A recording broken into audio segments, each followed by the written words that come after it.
தபசு மரம் ஏன் ஏறுறாங்கன்னு கேட்டால், சிவபெருமானை அதாவது 60 அடி கம்பம் நட்டு அதுக்கு மேலே 30 அடி செப்பூசி நாட்டி அதுக்கு மேலே எலுமிச்சங்கனி மீது ஒரு காலை ஊன்றி ஒரு காலை தூக்கி பத்மாச்சலமாக நின்று கடுமையான தவம் செய்தால் தான் சிவபெருமான் வருவார். அது வந்து கடுமையான தவம் செய்கிறார் அர்ஜுன பெருமான். அந்த தபத்திற்கு இறங்கி சிவபெருமான் வேடுவச்சியா வேடுவ கூட்டங்களா அவருடைய விநாயகர் முருகப்பெருமான் அந்த 4 வேதமும் வேட்டை நாய்களா வந்து அப்போது துரியோதனம் மூகதாரனை அனுப்பி அந்த தபத்தை கெடுக்க கம்பத்தை நோன்றா.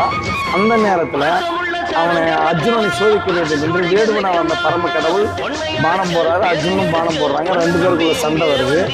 அப்போ ரொம்ப நாளாகவே பார்வதி அம்மன் அர்ஜுனுடைய மச்சரேகை பார்க்கணும்னு ஆசைப்பட்டாங்க.